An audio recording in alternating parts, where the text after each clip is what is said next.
¿Has notado que ciertos insectos aparecen repetidamente en tu casa, justo cuando todo parece estar tranquilo? Y si algunos de ellos estuvieran relacionados con señales espirituales que muchos ignoran, en este video descubrirás 4 insectos misteriosos que, según las advertencias atribuidas al padre Buisto, podrían llamar tu atención sobre lo que ocurre dentro de tu hogar. Pero cuidado, no se trata simplemente de matar o expulsar cualquier insecto que aparezca. Hay detalles que debes observar antes de sacar conclusiones. Quédate hasta el final, porque uno de estos insectos podría estar apareciendo frente a ti sin que hayas comprendido su verdadero significado. Queridos hermanos y hermanas, sean todos muy bienvenidos una vez más a Oraciones con el Corazón. Me alegra profundamente que hoy estén aquí para compartir este momento de reflexión y de fe. Les pido que permanezcan conmigo hasta el final, porque lo que voy a contarles no es un relato cualquiera, ni una historia pensada para llamar la atención. Es un testimonio que ocurrió hace apenas 18 días y que me llevó a acompañar espiritualmente a una familia que estaba viviendo una situación que no lograba comprender. Aquella mañana todavía era muy temprano. La oscuridad aún cubría los alrededores de la parroquia y el silencio apenas comenzaba a romperse con los primeros movimientos del día. Mientras me encontraba en la sacristía preparando todo para la jornada, vi entrar a una mujer de 42 años. Se llamaba Lucía. Sin embargo, lo primero que llamó mi atención no fue su nombre, sino la expresión de su rostro. Sus ojos estaban completamente enrojecidos y reflejaban un cansancio profundo, como el de una persona que llevaba muchas noches sin descansar y que había llorado más de lo que su corazón podía soportar. Sus manos temblaban de manera evidente. No era un temblor pasajero provocado por el frío o por los nervios del momento. Era el temblor de alguien que ya no encontraba fuerzas para cargar el peso que llevaba dentro. Se acercó muy despacio, con esa actitud de quien no sabe si será comprendido, pero que aún así decide buscar ayuda porque siente que ha llegado al último lugar donde todavía puede encontrar esperanza. Cuando estuvo frente a mí, se arrodilló sin decir una palabra durante unos segundos. Después, con la voz entrecortada y visiblemente afectada, levantó la mirada y me dijo: «Padre, las moscas no se van». Conocía a Lucía desde hacía tiempo. Nunca la había visto en ese estado. No era una mujer que se dejara vencer fácilmente por las dificultades. Era madre de 3 hijos, una esposa responsable y una persona acostumbrada a sostener a su familia con fortaleza.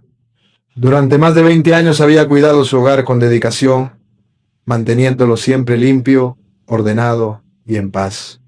Vivía con su familia en un barrio tranquilo, donde los vecinos se conocían entre sí y donde, en apariencia, todo transcurría con absoluta normalidad. Jamás había acudido a mí por una preocupación semejante. Precisamente por eso, al verla entrar de aquella manera, comprendí que no estaba frente a un problema cotidiano ni ante una inquietud pasajera. Había algo que estaba afectando profundamente la tranquilidad de toda su familia. Respiró hondo para reunir fuerzas y comenzó a contarme lo que llevaban viviendo desde hacía aproximadamente 2 meses. Cada día, exactamente a las 5 de la madrugada, ocurría lo mismo.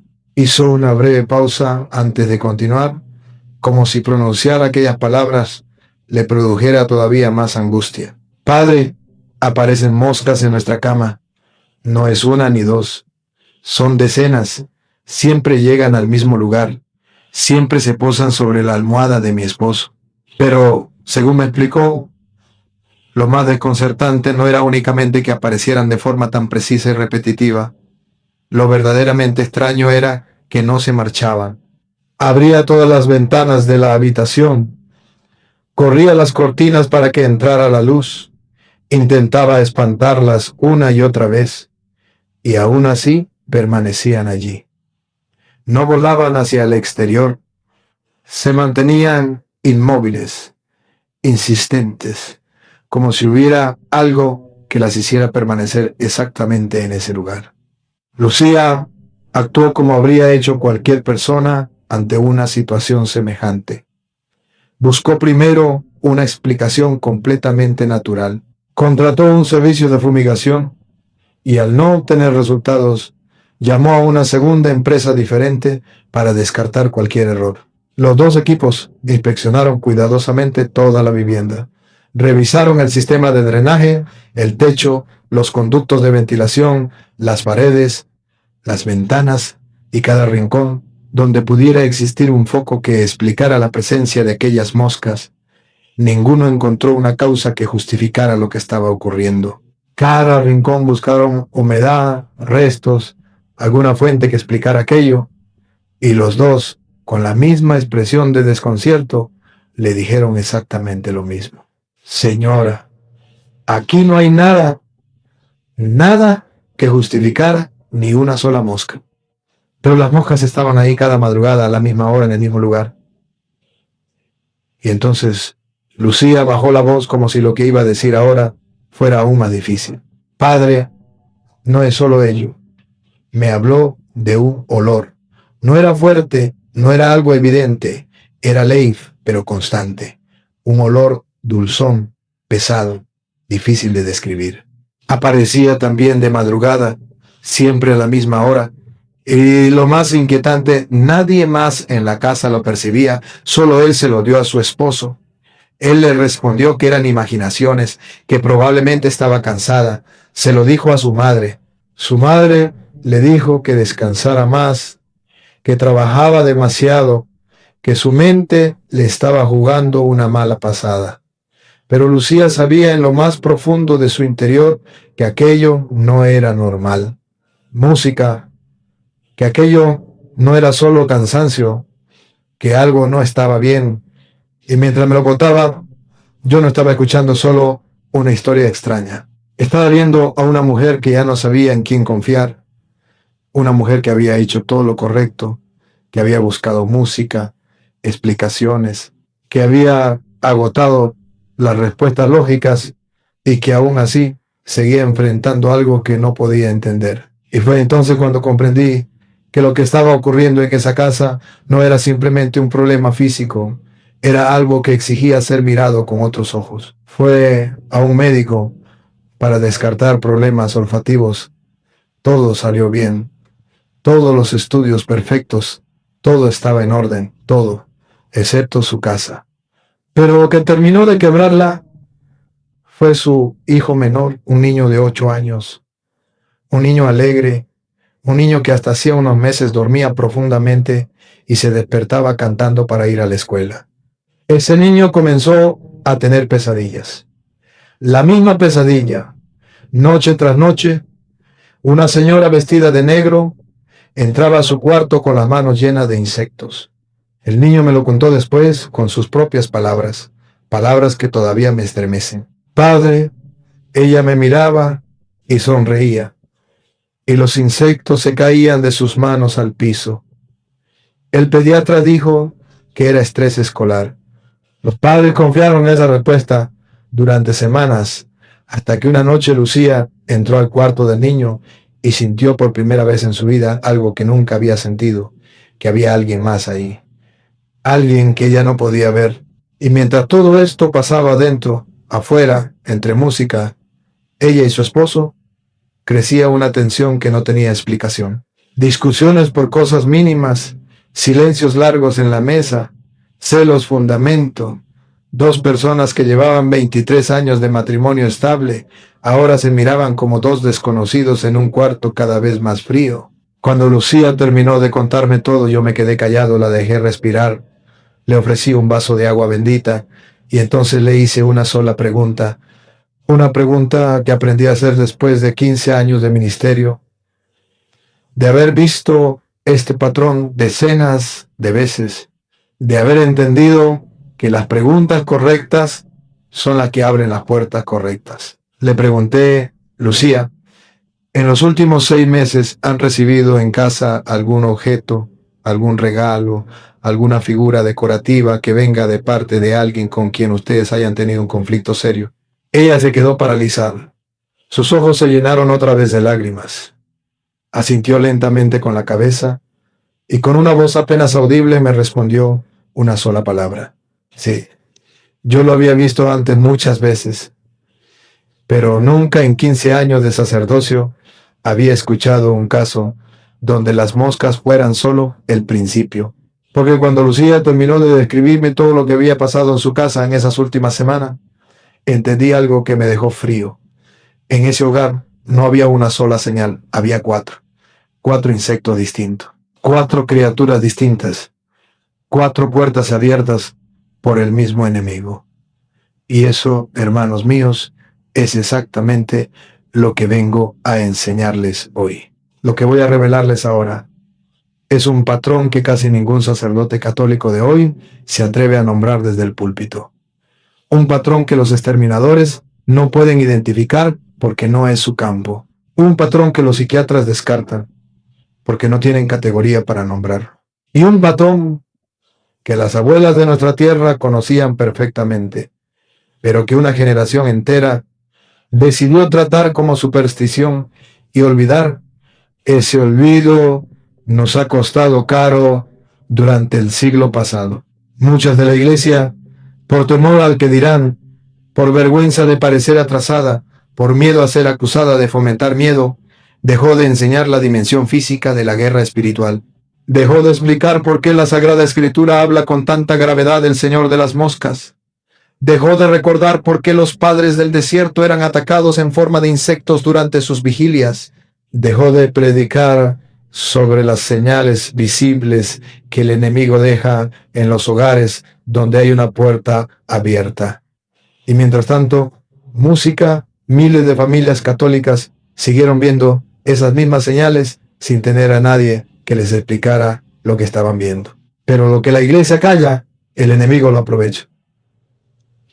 Hoy quiero romper ese silencio. Hoy quiero darles con toda la seriedad que exige la vocación sacerdotal, con toda la responsabilidad que significa hablar del mundo invisible. 4 señales concretas, 4 insectos específicos que aparecen cuando hay un trabajo de brujería activo contra una casa católica. 4 criaturas que la mayoría de los fieles ve, ignora, fumiga y olvida, sin saber jamás que eran la voz del cielo gritándoles: revisen su casa, hay una puerta abierta, el enemigo ha entrado. Lo que van a escuchar puede incomodarlo, puede hacerlos mirar su propio cuarto con otros ojos, puede hacerlos recordar cosas que ustedes habían decidido olvidar. Pero es mejor incomodar ahora que lamentar después. Es mejor saber hoy que preguntarse mañana. Les anticipo algo. El primer insecto es música, el más antiguamente documentado en la Sagrada Escritura como signo del reino de las tinieblas. El segundo aparece en el lugar donde menos lo esperarían, en el rincón de la casa que ustedes creían más protegido. El tercero es el que está detrás, música de la mayoría de los casos de parálisis del sueño que me reportan cada semana. Y el cuarto, hermanos, el cuarto es el que más me ha estremecido en 15 años de ministerio, porque no aparece al azar, aparece dibujando una figura específica. Y cuando sepan qué figura es, van a entender por qué desde que la vi en el plano de esa casa, no he podido olvidarla. No voy a apurarme, no voy a saltarme pasos. Voy a explicarles cada insecto con la palabra de Dios en una mano y con los testimonios de los grandes exorcistas de nuestra iglesia en la otra. Y al final, como siempre, música, les voy a dar un camino claro, concreto, inmediato, para cerrar cada una de esas puertas esta misma noche, porque Dios no nos dejó sin armas, nos dejó con todas las armas, solo necesitamos saber cómo usarlas. Pero antes de revelarles el primero, necesito pedirles algo importante. Si ustedes están viendo este video, no es casualidad. Ustedes llegaron aquí por una razón. Tal vez es por ustedes mismos, tal vez es por alguien que conocen, en cualquiera de los 2 casos. El mensaje que están a punto de escuchar no es solo para ustedes, es para cada familia católica que hoy está pasando por lo que Lucía pasó sin saber nombrar. Y por eso les pido con toda la seriedad pastoral que tengo 2 cosas. La primera, Suscríbanse al canal Umbral de Gracia. No por mí, yo ya estoy en esta vocación hasta el último día de mi vida, sino para que cada enseñanza de protección espiritual, cada oración de liberación, cada explicación pastoral sobre el mundo invisible llegue directo a su hogar sin que ustedes tengan que buscarla, sin que el algoritmo decida por ustedes cuándo y qué reciben. La segunda, y tal vez la más urgente, compartan este video, mándenlo ahora mismo, antes de que termine. Piensen en esa hermana que hace meses se queja de moscas que aparecen sin razón en su cuarto y nadie le cree, en esa vecina que les ha dicho entre risa y miedo que las cucarachas salen solo cerca del altar de su casa y no en la cocina. En esa hija que se mudó a un departamento nuevo y desde entonces les llama diciendo que ve arañas negras en las ventanas cada madrugada. En esa comadre que les contó casi en secreto que una noche escuchó arrastrarse algo debajo de la cama y cuando se asomó con la linterna del teléfono vio un lacrán donde jamás debió haber uno. Y mándenselo también a ese familiar escéptico que se ríe de estos temas, porque él es precisamente quien más necesita escucharlo. El que no cree en la guerra espiritual es siempre el que menos se defiende en ella. Imagínense esto, hermanos míos. Imagínense que por no haber compartido este mensaje hoy, esa persona que ustedes tienen en la cabeza, ahora mismo pasa esta misma noche durmiendo al lado de lo que el enemigo está usando como señal, y mañana despierte otro día de tormento sin saber que hoy, justo hoy, Dios puso en sus manos la herramienta para reconocerlo. Esto no lo van a escuchar en las tiendas de decoración, no lo van a escuchar en el consultorio del médico, no lo van a escuchar en los programas de televisión, lo van a escuchar aquí porque la iglesia nunca ha dejado de saberlo. Y hoy me toca a mí recordárselo. Ahora sí, hermanos míos, vamos con el primer insecto, el más común, el más ignorado y el más antiguamente documentado en toda la Sagrada Escritura como signo directo del reino de las tinieblas. El primer insecto, hermanos míos, es el más común de todos. Tan común que ustedes lo han visto cientos de veces en su vida. Tan común que nadie lo mira dos veces. Tan común que se ha vuelto invisible. Y precisamente por eso el enemigo lo usa, porque la señal más efectiva es la que nadie sospecha. Son las moscas. Pero no cualquier mosca. No la mosca que entra cuando ustedes dejan la ventana abierta en la cocina. No la mosca que aparece cuando hay fruta demasiado madura en el frutero. No la mosca que llega detrás de la basura que se olvidó de sacar. Esas moscas tienen explicación. Esas moscas son naturaleza. Esas moscas son parte del orden creado por Dios. Y no deben asustar a nadie. Las moscas que deben alertarlo son otras. Son las que aparecen sin fuente visible, las que se concentran en un solo punto de la casa, generalmente la cama matrimonial, el espejo del cuarto, una imagen sagrada o una fotografía de un ser querido. Las que no salen cuando ustedes abren la ventana, las que regresan al mismo lugar después de que ustedes las matan, las que aparecen en invierno cuando no debería haber ninguna, las que no son atraídas por comida, sino por algo que ustedes no alcanzan a ver con los ojos del cuerpo.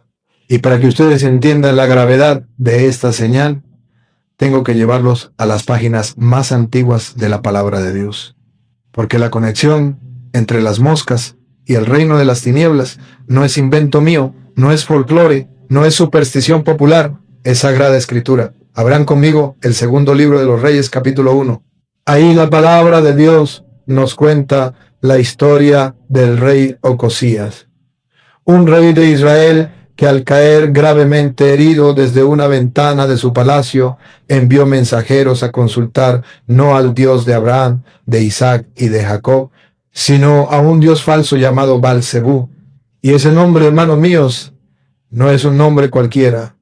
En hebreo antiguo significa literalmente Señor de las moscas.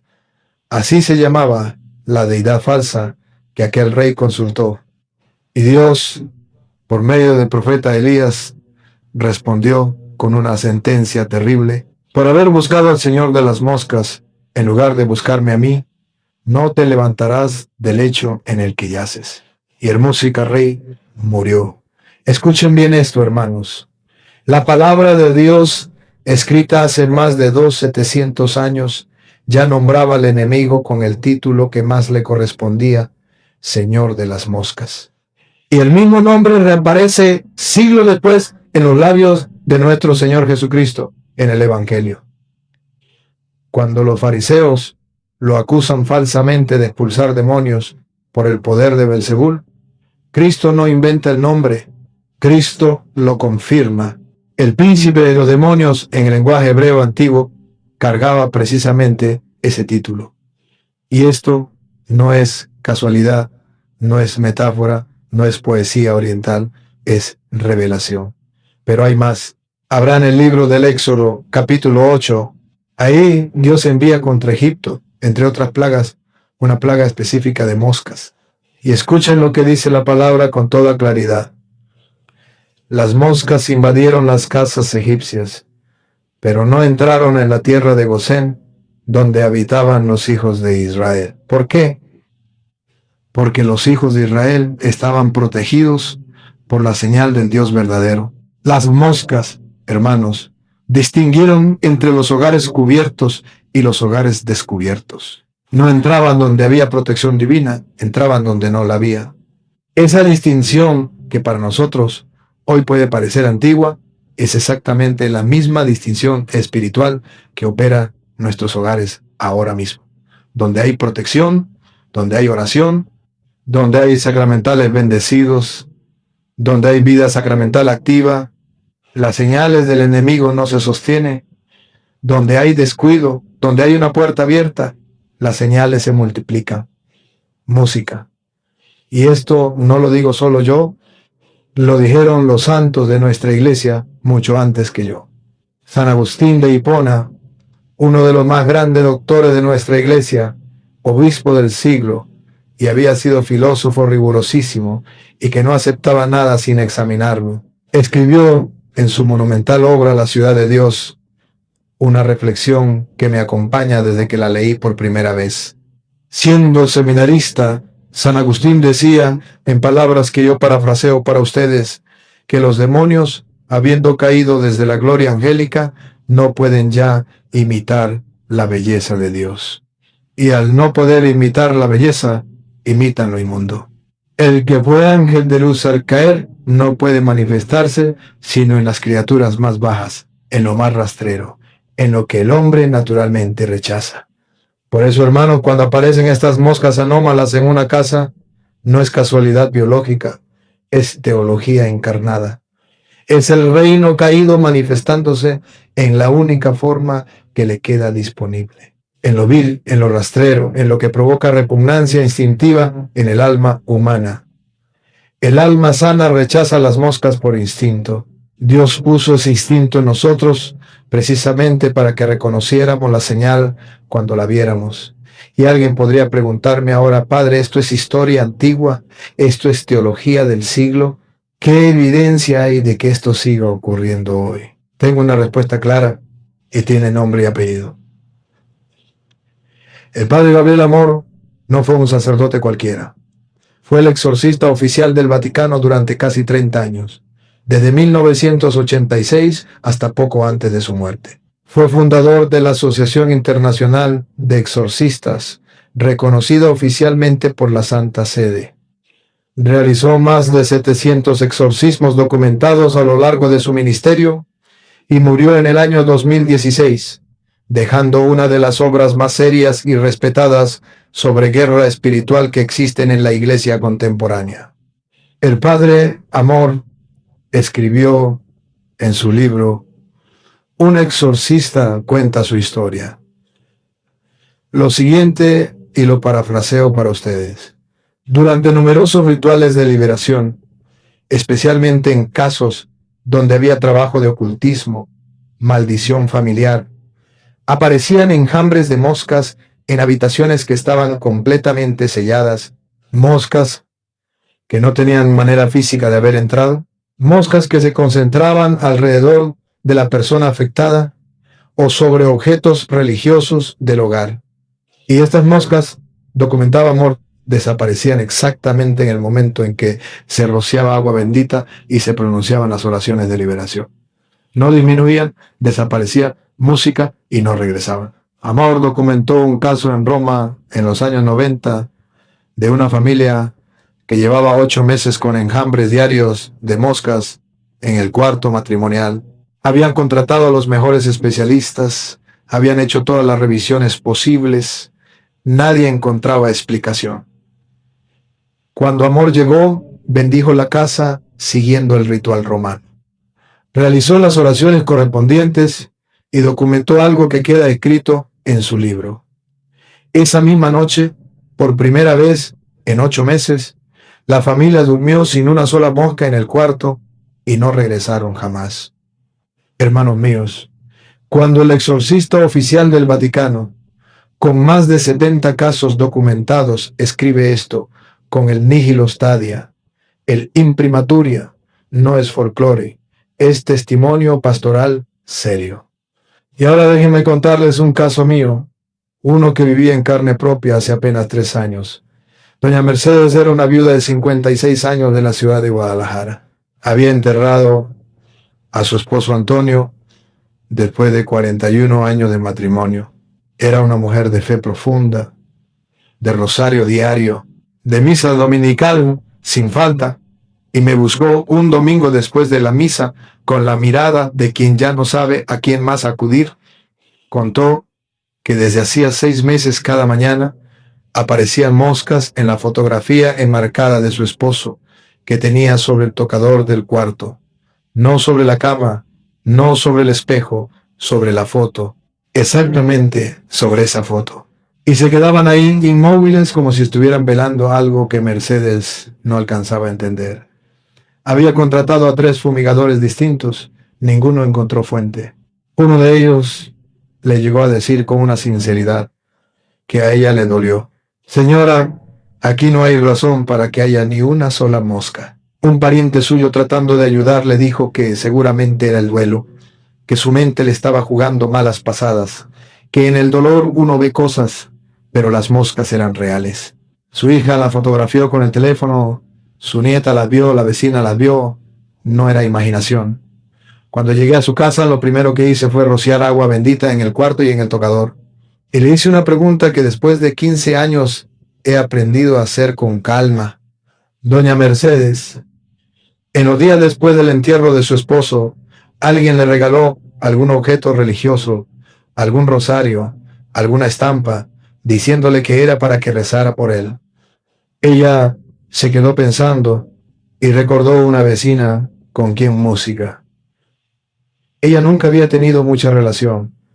Una mujer de quien siempre había oído comentarios extraños en la colonia. Le había entregado un rosario 2 días después del funeral.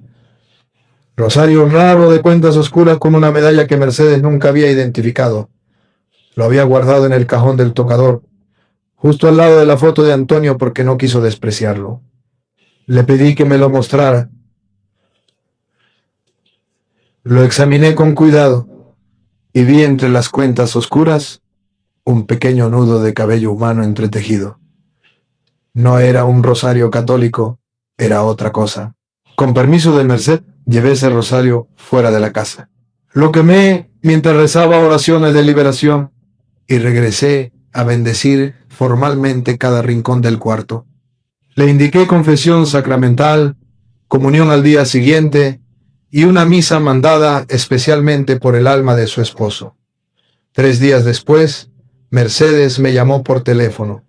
No voy a olvidar nunca sus palabras. Me dijo: «Padre, la primera mañana que desperté y vi la foto de mi Antonio sin una sola mosca encima, lloré por primera vez en 6 meses, sin sentir que alguien me estaba vigilando desde un rincón del cuarto. Padre, mi Antonio por fin puede descansar, y yo también». Esa casa nunca volvió a tener moscas anómalas. Nunca más. Ahora, hermanos míos, escuchen con mucho cuidado lo que les voy a decir, porque esto es importante. No toda mosca es brujería. No toda casa con moscas está atacada. No quiero dejarlos en paranoia. La mayoría de las moscas que ustedes ven tienen explicación perfectamente natural y eso es lo normal y lo esperable.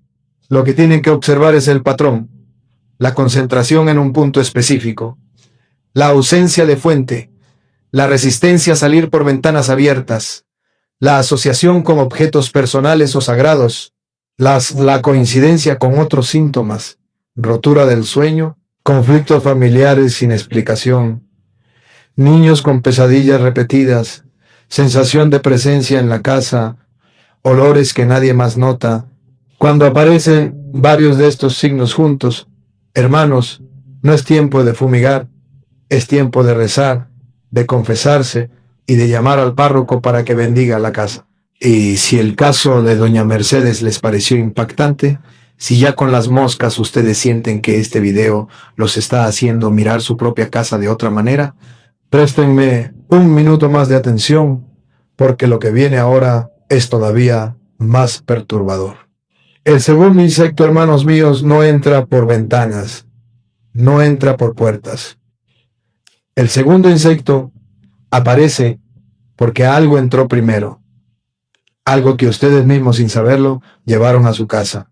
Algo que le regalaron con sonrisa. Algo que ustedes colocaron en el lugar más sagrado que tienen.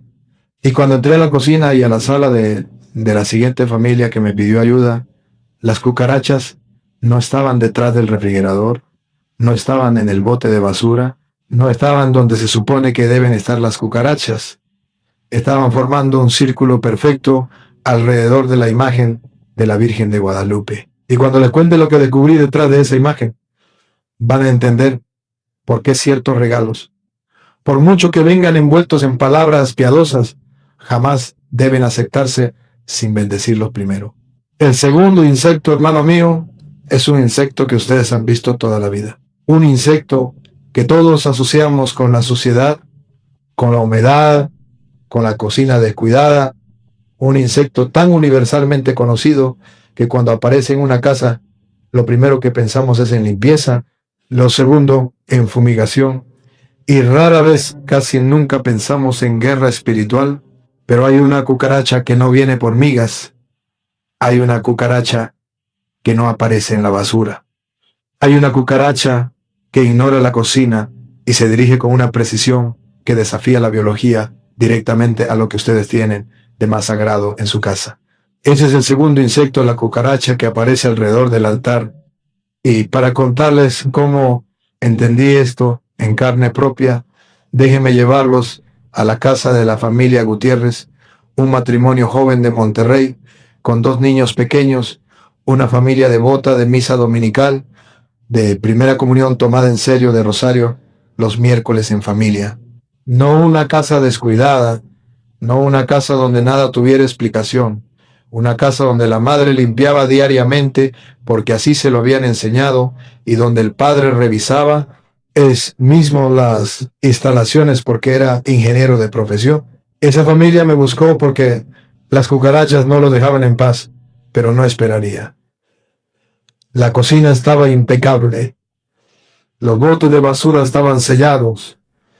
El refrigerador pegado a la pared, revisado y limpio por el propio música padre. Las cucarachas aparecían en 2 lugares muy concretos. Y solamente en esos 2 lugares, alrededor del altar de la Virgen de Guadalupe, que tenían en la sala y en la recámara del hijo menor de 6 años, en ningún otro rincón de la casa.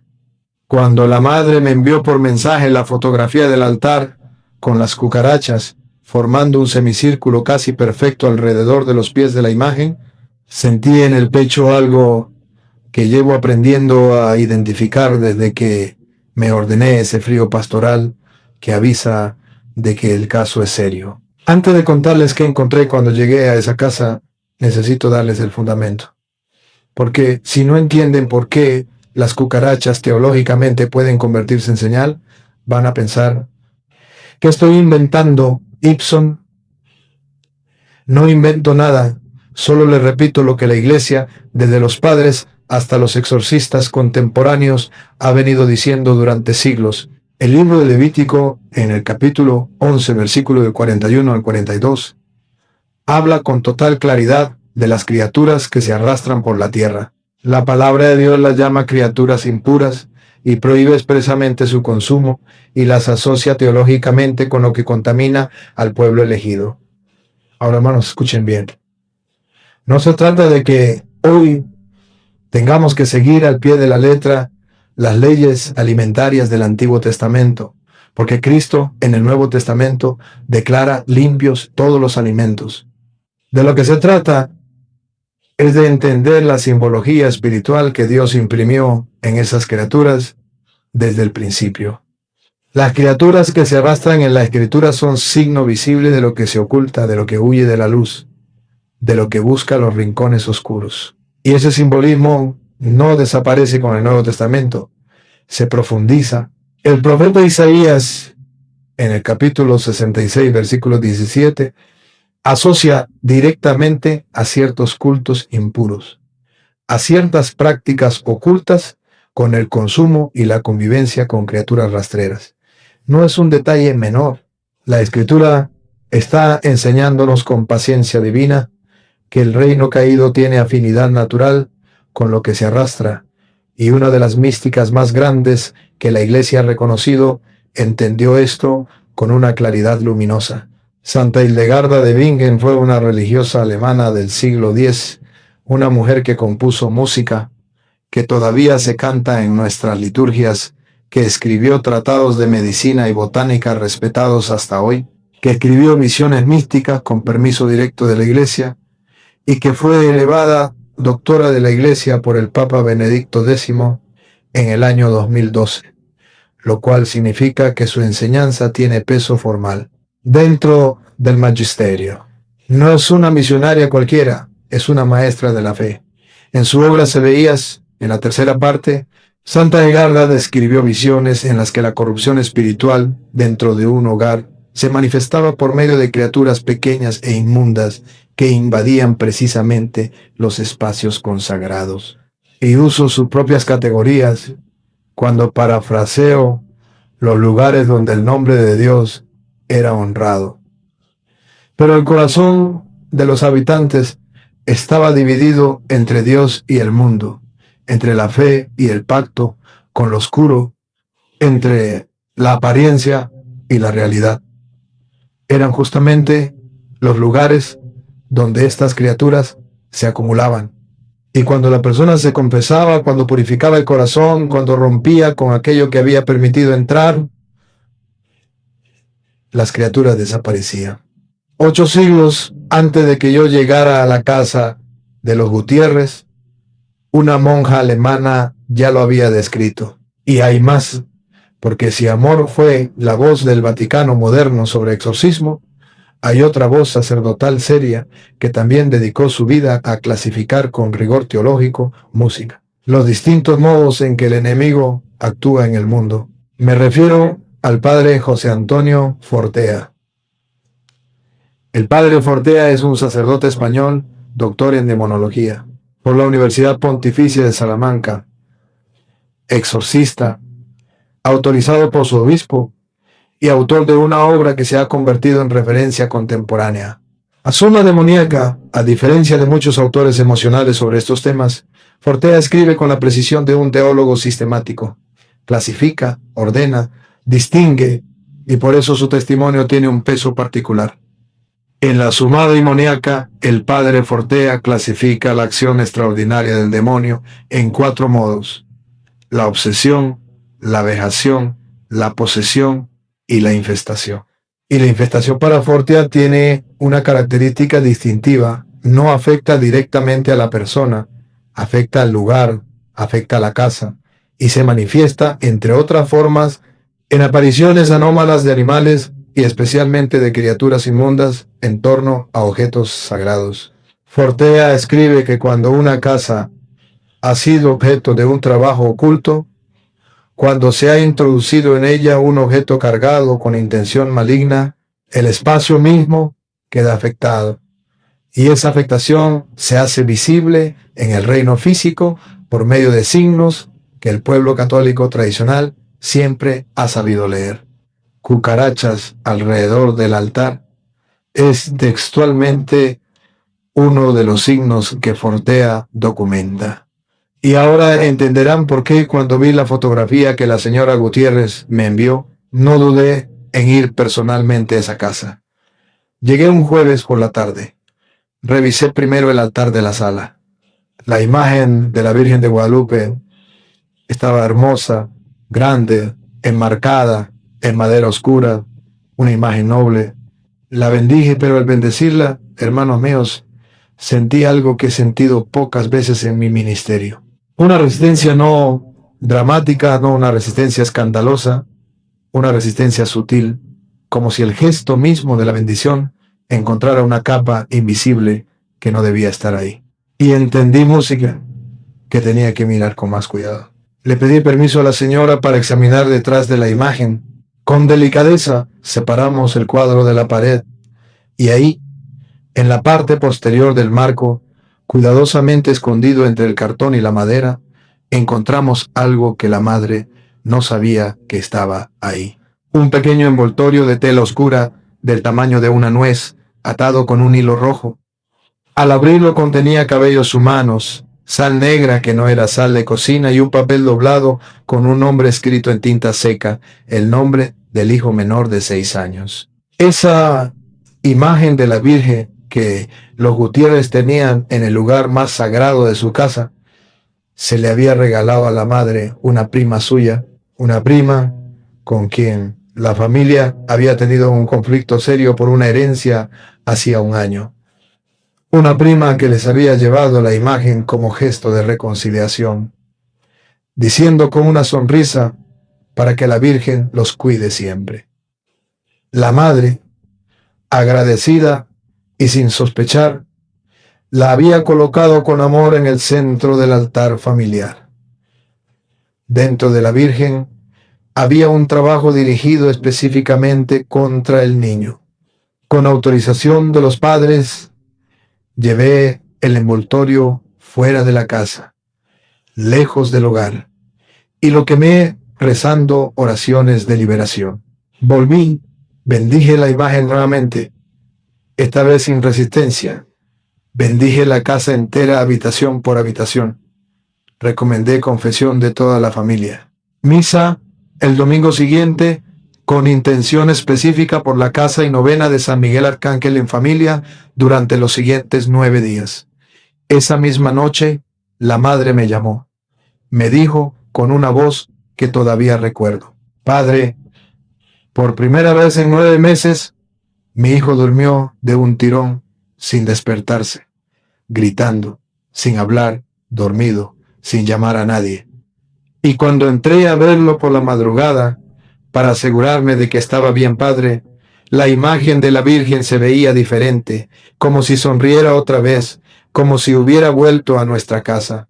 Hermanos míos, escuchen con atención esto, porque aquí hay música, una distinción teológica crítica. No toda cucaracha es signo. La mayoría de las cucarachas son plaga doméstica común y lo que corresponde es limpieza y fumigación. Lo que tienen que observar, como siempre, es el patrón. Cucarachas que ignoran el lugar donde hay comida y aparecen donde no hay. Cucarachas que se concentran alrededor de imágenes religiosas, altares caseros, crucifijos, rosarios colgados. Cucarachas que aparecen coincidiendo con pesadillas en niños, con pleitos inexplicables en el matrimonio, con enfermedades que no responden al tratamiento. Cuando el patrón se forma, hermanos, ya no es un problema de higiene, es un problema de puerta abierta. Esto no es magia. Esto no es superstición. Esto es la providencia de Dios, permitiendo que lo invisible se haga visible por un momento para que los fieles puedan reconocer, rechazar y cerrar con autoridad esa puerta que alguien abrió a veces sin que ustedes tuvieran idea. Pero si las cucarachas alrededor de la Virgen de Guadalupe los perturbaron, hermanos, lo que viene ahora sobre el tercer insecto va a cambiar para siempre la manera en que ustedes miran las ventanas de su cuarto cuando cae la noche. Porque el tercer insecto no se concentra sobre altares, no se concentra sobre imágenes. El tercer insecto viene por ustedes directamente, específicamente, a la hora en que están más indefensos, y se asoma por el vidrio de su ventana con una paciencia que no es natural, con una quietud que hiela la sangre a las 3 de la madrugada. El tercer insecto, hermanos míos, es el insecto que más veces he visto conectado con lo que los fieles me describen cuando me escriben llorando, diciendo que ya no pueden dormir. El insecto que aparece en ventanas selladas, el insecto que ustedes ven sin verlo porque está quieto, tan quieto que parece parte del vidrio, tan quieto que durante segundos ustedes dudan si es real o si la sombra los engañó. Y cuando finalmente aceptan que sí, que ahí hay algo, sienten por primera vez un miedo que no saben nombrar.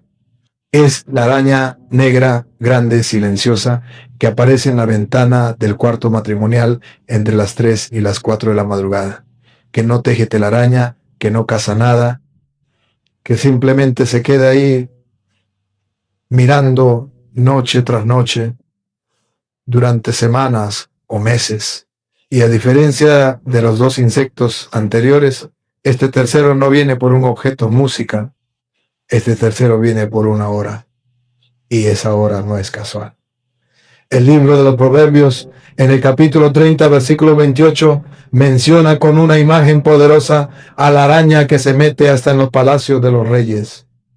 La palabra nos está mostrando con la sencillez admirable de la literatura sapiencial hebrea que la araña tiene un oficio particular: infiltrarse, entrar donde no debería, habitar lo inaccesible. Y esa imagen que parece solo descriptiva se vuelve teológica cuando la leemos bajo la luz de toda la tradición mística de la Iglesia sobre la guerra espiritual nocturna. Porque si hay un santo que entendió lo que significa ser atacado en forma de criaturas durante la madrugada, ese santo es San Antonio Abad. San Antonio Abad, llamado el padre del monasticismo cristiano, vivió en el desierto de Egipto a finales del siglo III y principios del IV. Su vida nos fue transmitida por San Atanasio, patriarca de Alejandría, uno de los defensores más grandes del Concilio de Nicea y de la fe trinitaria. San Atanasio no era un cronista sensacionalista, era un teólogo de altísimo rigor. Y cuando San Atanasio escribió la vida de San Antonio, dejó para la Iglesia uno de los testimonios más antiguos y sostenidos durante 17 siglos sobre lo que significa enfrentar al enemigo en su manifestación música, física, San Atanasio. Documentó que durante las vigilias nocturnas de San Antonio, en su celda del desierto, los demonios aparecían en forma de bestias pequeñas y criaturas rastreras. Y parafraseo con fidelidad: arañas, escorpiones, reptiles, criaturas que llenaban la celda del santo intentando romper su oración, intentando aterrorizarlo, intentando hacerlo huir. Escuchen bien esto, hermanos. Estas criaturas aparecían siempre de madrugada, nunca durante la oración diurna, nunca durante la lectio divina de la mañana, nunca durante la comida de madrugada, en la hora donde el cuerpo es más débil, donde el alma está menos vigilante, donde la oración del creyente es más costosa. Y Antonio, el hombre de Dios, no huía, oraba, hacía la señal de la cruz, invocaba el nombre de Jesús y las criaturas se desvanecían, no oían naturalmente. Se desvanecían porque nunca habían sido del todo naturales 17 siglos después. Hermanos míos, esto sigue ocurriendo, no en celdas monásticas del desierto, en departamentos recién alquilados de nuestras ciudades latinoamericanas. Y uno de los exorcistas contemporáneos más respetados lo ha documentado con precisión sistemática. Música. Me refiero al padre Chad Ripperger, un sacerdote norteamericano, doctor en filosofía, miembro de la Fraternidad de San Pedro, exorcista, designado por su obispo durante más de 2 décadas y autor de una de las obras más usadas por el clero contemporáneo. El padre Ripperger no es un hombre sensacionalista. Es un pensador analítico formado en la tradición tomista música, que se niega a hacer afirmaciones sin fundamento teológico.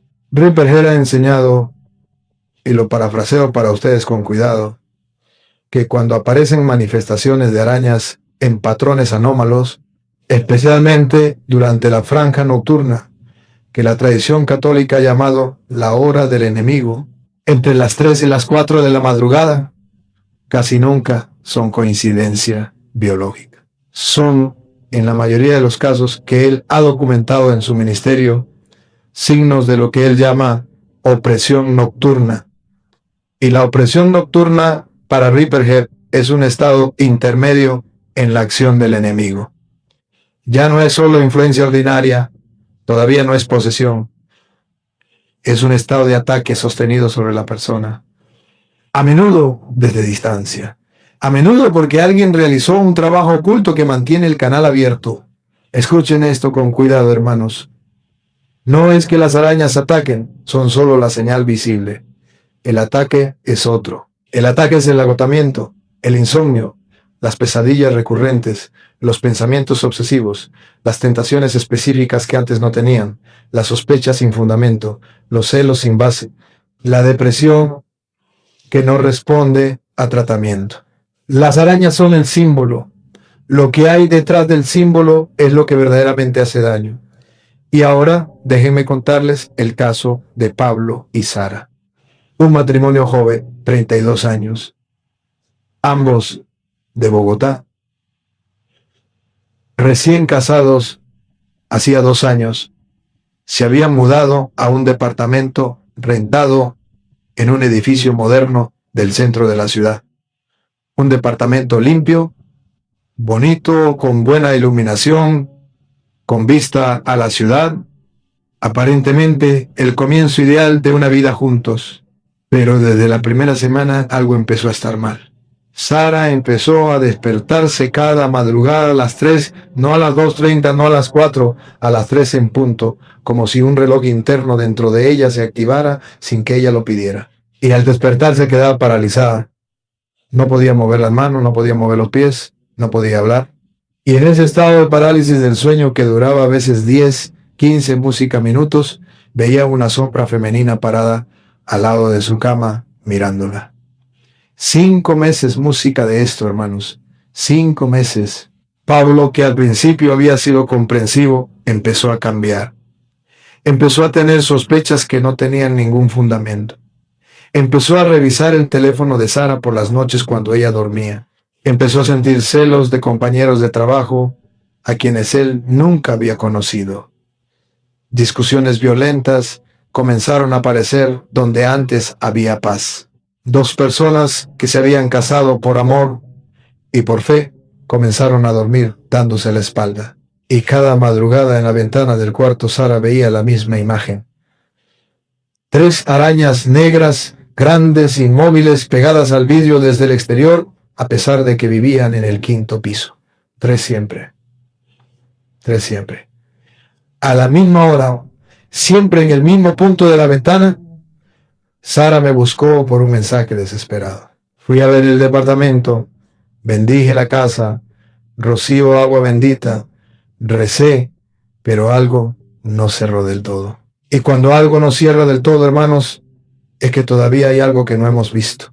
Investigué, hablé con una vecina del piso inferior, y la vecina, en voz baja, casi con miedo, me contó que la anterior inquilina del departamento de Sara y Pablo había sido una mujer que recibía gente para lo que los vecinos llamaban consultas. La vecina usó palabras específicas, trabajos, amarres, limpias, rituales de medianoche. Cuando esa inquilina anterior fue desalojada por impago, dejó el departamento sin limpiarlo. La inmobiliaria solo pasó a recoger las llaves. Regresé al departamento. Con permiso de la pareja, levantamos el somier de la cama matrimonial y debajo en el piso pintada con tinta roja seca que parecía tener meses. Encontramos una marca, una estrella de 5 puntas con la punta hacia abajo, un pentáculo invertido, dibujado exactamente debajo del lugar donde Sara dormía cada noche. Pablo y Sara se confesaron esa misma semana. Cambiamos la cama, bendije el cuarto, el departamento entero, cada umbral, cada ventana. Empezamos juntos la novena de San Miguel Arcángel, 9 días, una oración cada noche antes de dormir. Los dos tomados de la mano rezando por la liberación de su hogar. La novena terminó un domingo. Sara me escribió el lunes siguiente. Me dijo: Padre, la última noche de la novena dormí de corrido por primera vez. Y cuando me desperté y miré hacia la ventana, Padre, el sol entraba libre por el vidrio. No había ni una sola araña, ni siquiera una pequeña, como si alguien hubiera limpiado el vidrio por dentro y por fuera.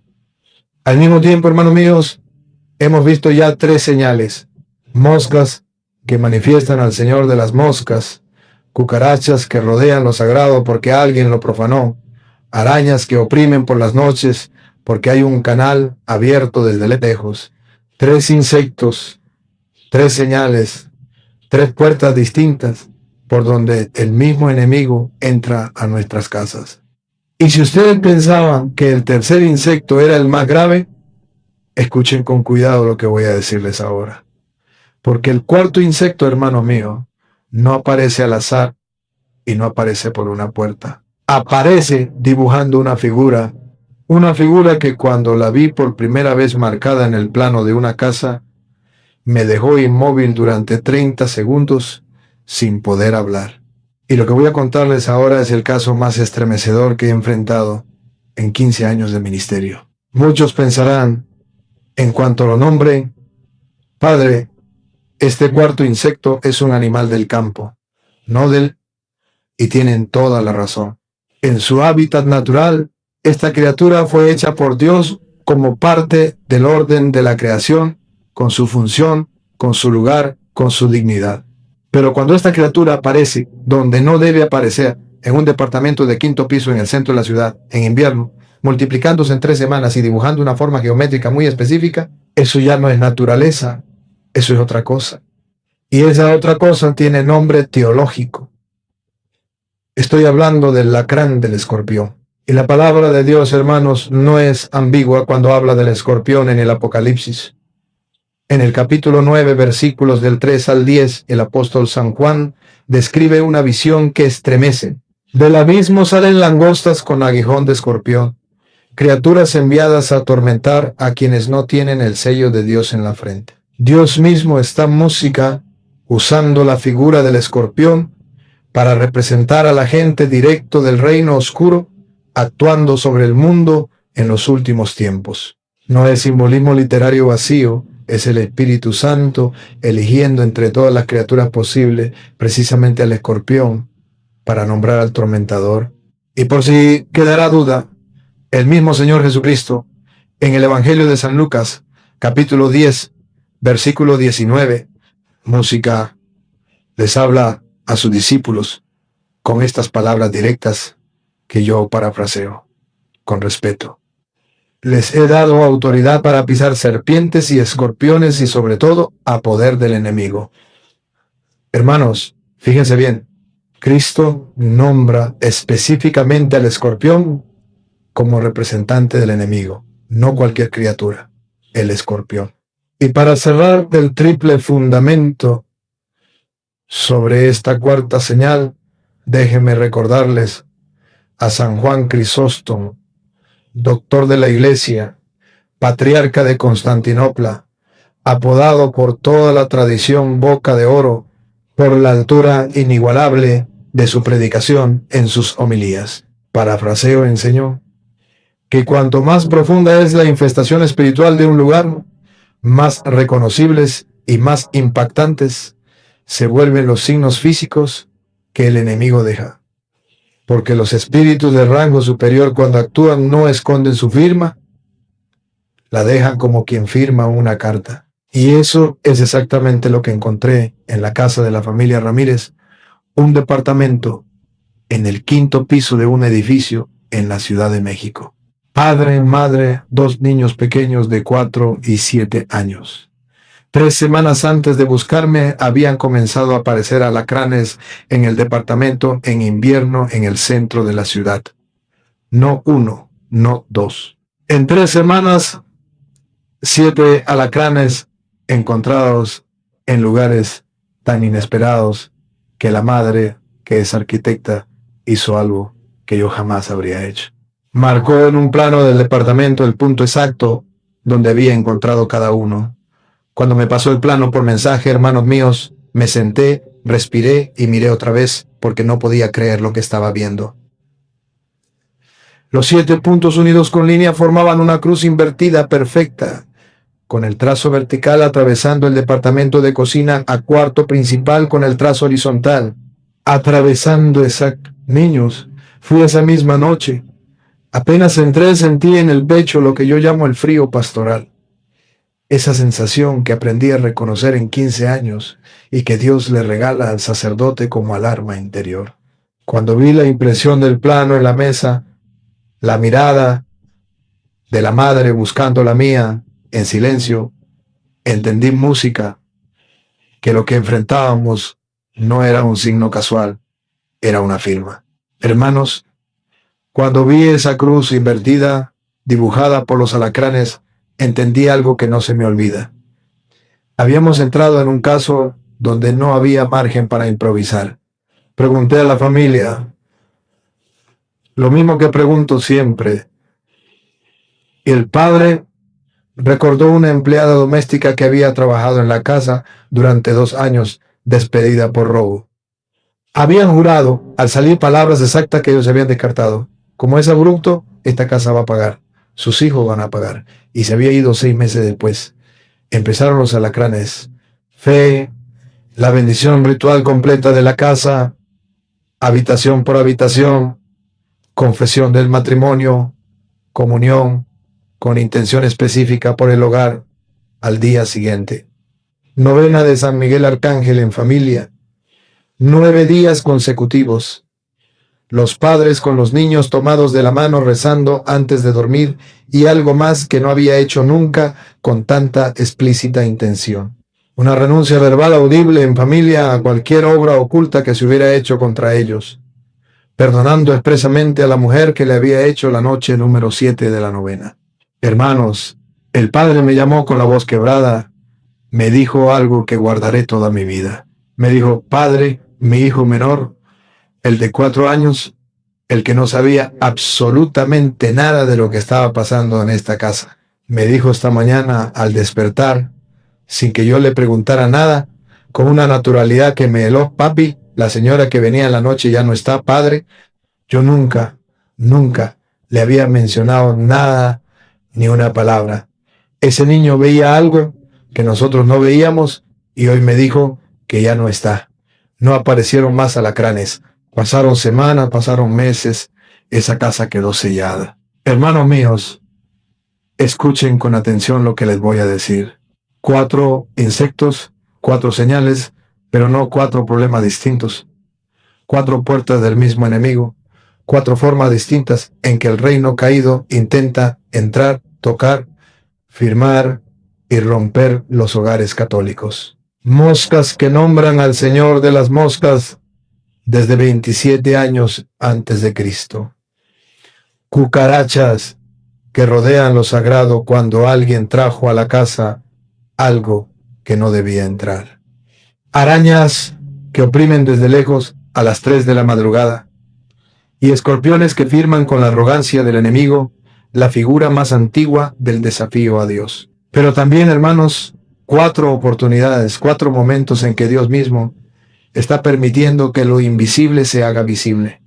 4 regalos de la divina providencia para que los fieles de esta generación música reconozcan lo que otras generaciones sabían y nosotros olvidamos. 4 alarmas puestas por el cielo en la pared de sus casas, diciéndoles con amor de padre, no duerman, no ignoren, no se resignen.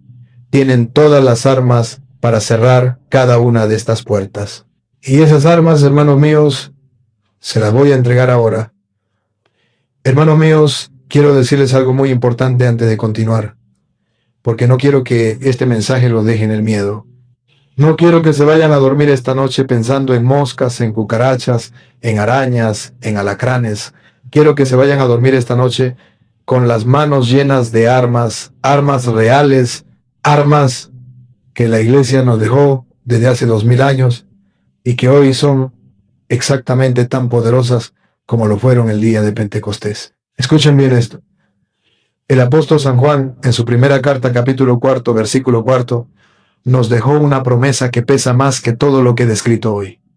Dijo, mayor es el que está en ustedes que el que está en el mundo. Y el Señor Jesucristo, en la víspera de su pasión, en el Evangelio de San Juan, capítulo 16, nos dijo, con la autoridad del Dios hecho hombre, música en el mundo tendrán tribulaciones, pero tengan ánimo, yo he vencido al mundo. Cristo ya venció, hermanos. La guerra está ganada. Lo que queda son batallas. Y en cada una de esas batallas, ustedes tienen de su lado al Padre que creó el universo, al Hijo que derrotó a la muerte y al Espíritu Santo que habita en el alma del bautizado. El enemigo, por grande que se crea, es un ángel caído. Ustedes son hijos de Dios. No hay comparación.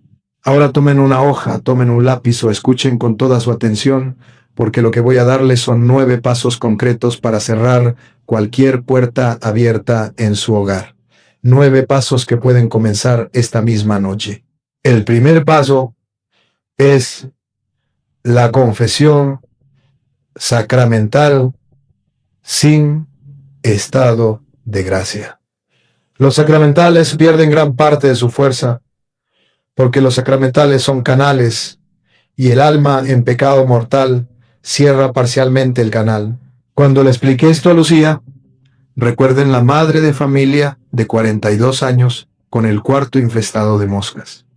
Ella se quedó un momento en silencio, música, y después me dijo, casi avergonzada, Padre, llevo 3 años sin confesar. Le respondí con toda la calma que pude. Entonces empezamos música ahí. Esa misma tarde Lucía se confesó. Fue el primer paso real de su liberación. Antes de cualquier otra cosa, hermanos, busquen el sacramento. El segundo paso es la bendición formal del hogar por un sacerdote. Este es el paso que más gente salta, porque creen que basta con rociar agua bendita por cuenta propia. Y sí, hermanos, pueden rociar agua bendita en su hogar y hacerlo con fe. Siempre será una práctica valiosa dentro de la vida cristiana. Sin embargo, es importante comprender que existe una diferencia entre esa oración personal y la bendición oficial del hogar realizada por un sacerdote siguiendo el ritual romano. En ese momento no actúa solamente la oración de una familia, sino que es la misma iglesia la que, por medio de su ministro, implora la protección y la bendición de Dios sobre esa casa y sobre todos los que viven en ella. Por eso quiero animarlos a dar ese paso con confianza. Hablen con su párroco y pídanle que visite su hogar para bendecirlo. Si en ese momento no puede hacerlo porque ya tiene otros compromisos pastorales, no se desanimen. Pregúntenle cuándo podría acudir y esperen el momento oportuno. Háganlo siempre con respeto, con sencillez y con espíritu de fe. La bendición del hogar por parte de un sacerdote forma parte del cuidado espiritual que la Iglesia ofrece a sus hijos. El tercer paso consiste en utilizar el agua bendita en algunos lugares concretos de la casa. Pueden comenzar por el umbral de la puerta principal, continuar con las 4 esquinas del dormitorio matrimonial, después acercarse al pequeño altar familiar o al lugar donde conservan sus imágenes sagradas. Y, finalmente, bendecir las ventanas donde hayan aparecido esos signos que tanto les preocupan. Durante 9 días consecutivos, rocíen agua bendita en cada uno de esos lugares, mientras rezan con calma un Padre Nuestro, un Ave María y un Gloria. No lo hagan con miedo, sino con la confianza de quien pone su hogar en las manos del Señor. La oración perseverante fortalece el corazón y ayuda a que toda la familia viva con mayor serenidad y esperanza. Recuerdo el caso de doña Mercedes, una viuda que acudió a buscar orientación después de ver repetidamente aquellas moscas sobre la fotografía de su difunto esposo. Comenzó a realizar esta práctica con mucha fe y al tercer día me llamó por teléfono. Su voz era completamente distinta. Ya no transmitía la angustia con la que había llegado la primera vez. Con una profunda tranquilidad me dijo: Padre, siento como si la casa respirara de otra manera. Esa paz fue el primer regalo que Dios concedió a su corazón. Gracias por acompañarnos hasta este momento. Si esta reflexión les ha ayudado a comprender mejor estas prácticas de fe y desean seguir creciendo espiritualmente junto a nosotros, los invito a suscribirse ahora mismo a Oraciones con el Corazón, activar la campana de notificaciones y compartir este video con aquellas personas que también puedan necesitar este mensaje. Si Dios lo permite, mañana volveremos a encontrarnos con una nueva reflexión para seguir caminando juntos en la fe. Que el Señor bendiga sus hogares, fortalezca a sus familias y los acompañe siempre. En el nombre del Padre, del Hijo y del Espíritu Santo. Amén. Antes de terminar, recuerda algo importante: no debes vivir con miedo cada vez que aparezca un insecto en tu casa. Una presencia extraña no significa automáticamente brujería ni una señal sobrenatural. Primero, revisa las causas naturales y mantén tu hogar limpio y ordenado. Pero si este tema despertó tu curiosidad y quieres conocer más sobre las señales que muchas personas relacionan con el mundo espiritual, no te quedes solamente con este video. Suscríbete al canal, activa la campanita y comparte este mensaje con alguien que necesite escucharlo. Y dime en los comentarios cuál de estos 4 insectos has encontrado recientemente dentro de tu casa.